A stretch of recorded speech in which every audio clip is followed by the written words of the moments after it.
Hello बच्चों, let's have a look at the question दिया है a character which is express in a hybrid is called. इस question में हमें बताना है जो करेक्टर एक हाइब्रिड में एक्सप्रेस होता है उसे क्या कहते हैं। सो अगर हम की कॉन्सेप्ट की यहाँ बात करें, सो की कॉन्सेप्ट में हम बात करेंगे about the law of the dominance. ठीक है, ग्रिगोर मेंडल जिन्हें फादर ऑफ जेनेटिक्स भी कहा जाता है, उन्होंने 3 लॉ दिए थे। उसमें से एक लॉ है लॉ ऑफ डोमिनेंस, दूसरा है law of independent assortment and तीसरा है लॉ ऑफ सेग्रीगेशन।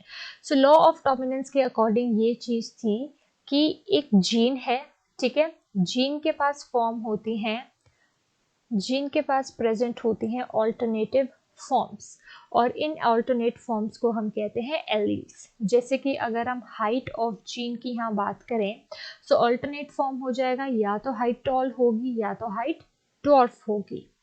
अब ये जो ऑल्टरनेट फॉर्म्स हमारे पास यहाँ पे हैं, जब भी ये चीज देखी गई है कि इन दोनों में से only one is express, 2 alleles में से सिर्फ एक ही एक्सप्रेस होता है और उसे हम कहते हैं डोमिनेंट जीन। ठीक है, जो अपने आप को एक्सप्रेस कर सकता है, और जो एक्सप्रेस नहीं होता उसे कहते हैं रिसेसिव जीन। सो अगर हम कहें यहाँ पे कि पर्सन की हाइट टॉल है तो वो इस तरह से उसका जीनोटाइप होगा, एंड अगर वो डॉर्फ है तो वो इस तरह से हमारे पास सिचुएशन आएगी। सो यहाँ पे जो एक्सप्रेस करता है वो डोमिनेंट है, को डोमिनेंट में जो है वो दोनों का इफेक्ट देखने को मिलता है, एपिस्टैटिक जो है वो मास्क करता है एक दूसरे का effect. So I hope you understood the question. Thank you.